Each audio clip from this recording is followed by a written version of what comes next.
wali Allah jazab yang paling nyeleneh di Indonesia.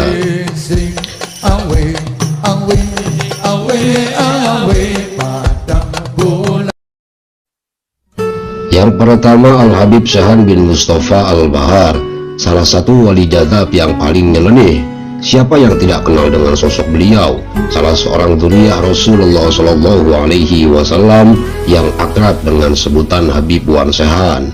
Orang yang sering sekali disebut-sebut oleh para ulama dan habaib ini sebagai waliullah yang jazab, yang juga sangat sering menghilang. Beliau sangat susah dicari karena sering berpindah-pindah tempat dengan cepat. Bahkan Al-Habib Umar bin Hafid dikala asik-asiknya mengajar santri di Tarim Yaman sering berkata, "Kita kedatangan waliullah Wan Sehan, kita kedatangan waliullah Wan Sehan," tetapi tidak terlihat oleh para santri. Ada satu hal lagi yang lebih mengherankan, ketika adzan maghrib berkumandang, tepat di depan musola sang Habib Sehan itu berteriak-teriak sambil bermain gitar di saat jamaah akan melaksanakan salat maghrib. Tentu hal ini membuat sang marbot masjid pun marah. Kemudian dengan lancang sang marbot masjid ini mencaci maki Habib Wan Sehan habis-habisan. Tiba-tiba Habib Wan Sehan pun menarik kepala sang marbot. Kemudian dibenamkannya kepala sang marbot tersebut ke dalam ketiaknya. Sungguh menakjubkan. Sang marbot ini pun menangis lalu berkata, "Aku melihat Ka'bah, aku melihat Masjidil Haram di Ka'bah." Kemudian sang marbot masjid ini pun meminta maaf kepada Habib Wan Sehan. Ada satu kisah lagi ketika akan diadakan acara maulid. Seorang santri akan berangkat ke acara maulid. Kebetulan ia melewati kediaman Habib Wan Sehan, lalu menyapa Habib Wan Sehan, "Ayo Bib, kita berangkat ke maulid, kok masih duduk aja?" Tiba-tiba saja Habib Wan Sehan pun memarahinya, "Sudah sana kamu berangkat duluan, ngapain ajak-ajak saya? Ajak sana kiai kamu berangkat duluan." Santri itu pun tidak berkomentar panjang-panjang karena dia telah mengetahui derajat makom kewalian Habib Wan Sehan. Dia pun bergegas berangkat ke acara maulid. Ketika sampai di acara maulid, sungguh membuatnya takjub. Dia pun berkata, "Subhanallah," sambil menggeleng-gelengkan kepalanya. Ternyata Habib Wan Sehan sudah berada di posisi paling depan menerima para jamaah sambil berkata, "Ayo tafadhol, tafadhol, tafadhol." Ketika sang santri itu pun bersalaman dengan Habib Wan Sehan, Habib Wan Sehan berkata kepadanya, "Hehe, maaf ya, aneh sampai duluan. Ayo terus, tafadhol, tafadhol." Dan berkata pada jamaah yang lain, setelah selesai acara maulid, seperti biasanya para jamaah pun menyantap makanan. Tiba-tiba Habib Wan Sehan pun datang mengacak-acak makanannya. Dicicipinya satu persatu makanan tersebut, lalu diacak-acak. Para ulama, kiai dan habaib yang telah mengetahui kesaktian Habib Wan Sehan hanya tersenyum saja melihatnya. Namun bagi orang yang baru pertama kali melihat Habib Wan Sehan pasti mengira bahwa itu adalah orang gila. Habib Wan Sehan pun terus saja berlari ke sana kemari dan mengacak-ngacak makanan yang ada di situ sambil berkata, "Barakallahu lakum, barakallahu lakum." Sungguh menakjubkan.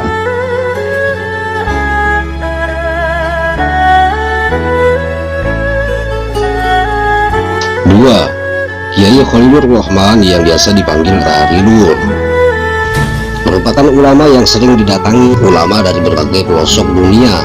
Tak hanya itu, warga biasa pun sering datang untuk meminta barokah, mulai dari soal urusan pernikahan sampai minta obat alternatif. Kalau dilihat-lihat nasabnya ke atas, beliau adalah cicit ulama besar Indonesia, Kiai Khalil bin Abdul Latif atau Syekhona Khalil Bangkalan. Bergelar Syekhona karena Kiai Khalil adalah guru besar mayoritas ulama Indonesia. Masyarakat Madura menilai Rarilur dalam makom jadzab. Dalam terminologi tasawuf, jadzab merupakan satu tingkatan proses untuk mencapai tingkat karomah istimewa yang biasa disebut wali. Namun sebagian masyarakat menilai Rarilur sudah mencapai makom wali. Mana yang benar? Wallahu a'lamu bishawab. Yang pasti kiai ini memang luar biasa.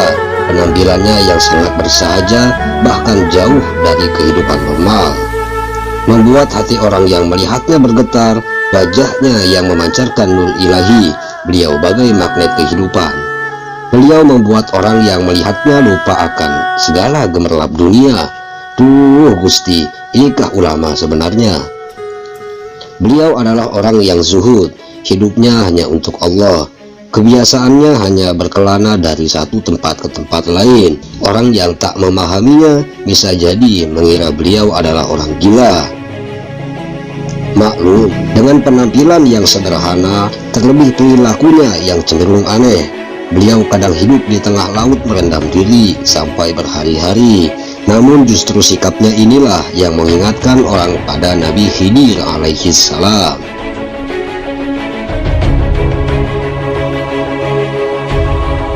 Yang ketiga, Habib Abu Bakar bin Segaf. Beliau yang bertelanjang baju adalah wali Majdub. Al-Habib Abu Bakar bin Segaf bin Abu Bakar As-Segaf adalah cucu dari Al-Qutub Al-Habib Abu Bakar bin Muhammad As-Segaf. Habib Abu Bakar bin Segaf ini dikenal oleh warga sebagai orang yang sangat jarang memakai baju. Bahkan orang yang melihatnya sekilas akan menganggapnya seperti orang gelandangan. Namun, setiap orang yang pernah berjumpa dan bersalaman dengannya akan merasakan kerinduan yang sangat berat. Al-Habib Abu Bakar bin Segaf ini diberi oleh Allah Subhanahu wa Ta'ala keistimewaan, yaitu air kencingnya bau wangi. Dan beliau mengurung diri di dalam kamar kurang lebih 15 tahun tanpa makan dan minum. Bahkan pernah beliau hanya memakai sarung dan loncat ke dalam sumur. Seketika yang tertinggal hanya sarungnya saja yang ada di sumur. Begitu dicari, ternyata beliau sudah berada di makam kakeknya sambil memeluk batu nisannya, yaitu Habib Abu Bakar bin Muhammad As-Segaf.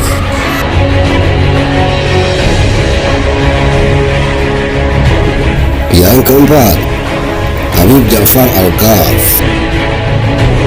Nama beliau adalah Habib Ja'far bin Muhammad bin Hamid bin Umar Al-Kaf dari Semarang, Indonesia. Beliau adalah seorang wali Allah yang besar, makomnya adalah Majdub. Kebiasaannya membuang uang ke laut puluhan juta, ratusan juta, hingga miliaran. Yang membimbing beliau adalah Nabiullah Khidir alaihi salam atau Balia bin Malkan. Habib Ja'far Al-Kaf terkenal memiliki kebiasaan yang berbuat aneh. Meskipun sering berbuat aneh, ternyata beliau sering juga membimbing para muhibbinnya atau para pecinta. Salah seorang pecintanya pun dipanggil beliau dan dikasih uang. "Ji, ini duit buat kamu, buat beli Fortuner ya," kata Habib Ja'far. Lalu Pak Kaji pun menjawab, "Nggih, Bib," sambil menghitung jumlah uang pemberian sang Habib. Ternyata setelah dihitung, jumlahnya hanya ada 400.000 rupiah. Melihat uang pemberiannya itu dihitung, Habib Ja'far pun berkata, "Jangan dihitung, Ji, harus ikhlas."